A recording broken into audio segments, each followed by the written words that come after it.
আগামী ১২ ফেব্রুয়ারি অনুষ্ঠিতব্য সংসদ নির্বাচনের পর সরকার গঠন নিয়ে রাজনৈতিক অঙ্গনে নতুন করে আলোচনা শুরু হয়েছে। নির্বাচন পরবর্তী সময়ে জাতীয় সরকার গঠনের কথা বলছে জামায়াতে ইসলামী। অন্যদিকে বিএনপি বলছে জাতীয় ঐক্যমতের সরকার গঠনের কথা। এ নিয়ে প্রশ্ন উঠেছে, দুই দলের প্রস্তাবের মধ্যে কোনো যোগসূত্র রয়েছে কিনা, নাকি মৌলিক পার্থক্য আছে।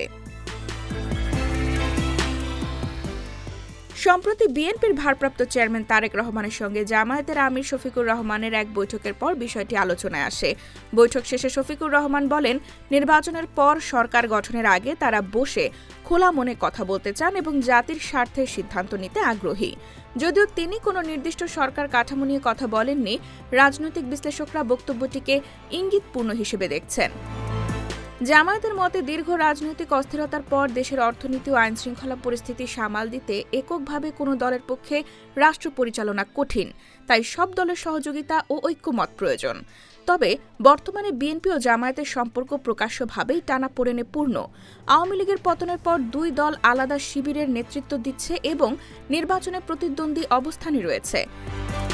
জামায়াত জাতীয় সরকার গঠনের ক্ষেত্রে ৩টি শর্ত দিয়েছে: দুর্নীতিকে প্রশ্রয় না দেওয়া, বিচার বিভাগে হস্তক্ষেপ না করা এবং জুলাই আন্দোলনের চেতনায় গৃহীত সংস্কার প্রস্তাব বাস্তবায়ন।